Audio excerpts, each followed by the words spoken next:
পেহেলগামে যে হামলা হয়েছে সেই হামলা নাড়িয়ে দিয়েছে গোটা বিশ্বকে। গোটা বিশ্ব থেকে একটাই বার্তা, সন্ত্রাসবাদ দমনে ভারত একা নয়। দেখুন,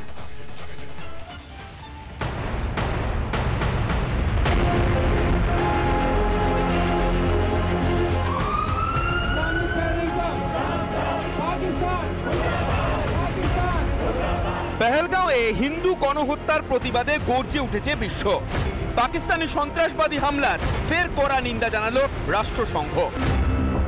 বিদেশমন্ত্রী এস জয়শঙ্কর ও পাকিস্তানের প্রধানমন্ত্রী শাহবাজ শরীফের সঙ্গে ফোনে কথা বললেন রাষ্ট্রসংঘের মহাসচিব।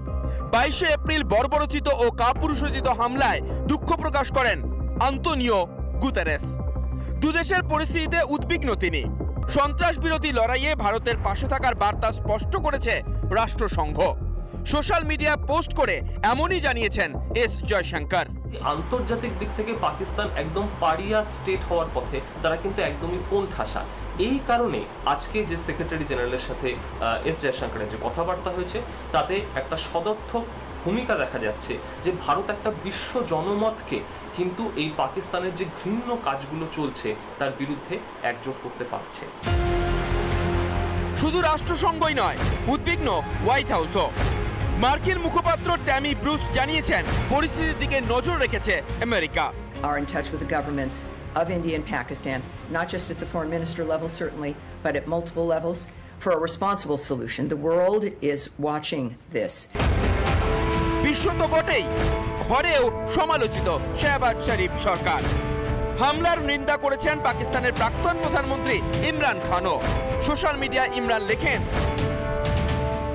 পেহেলগাঁওতে সন্ত্রাসবাদী হামলা দুঃখজনক ও মর্মান্তিক, কিন্তু এর জন্য বর্তমান বেআইনি পাক সরকারের কাছ থেকে কোনো রকম পদক্ষেপ আশা করা বোকামো।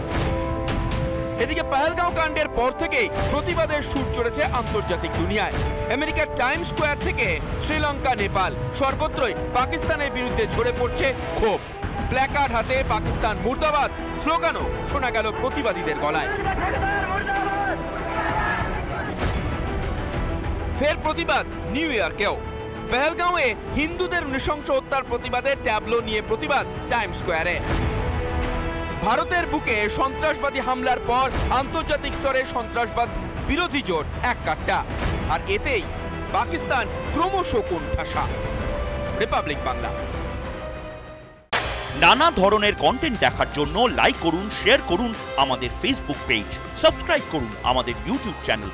পাশাপাশি অন্যান্য ব্রেকিং নিউজের জন্য অবশ্যই চোখ রাখুন রিপাবলিক বাংলায়।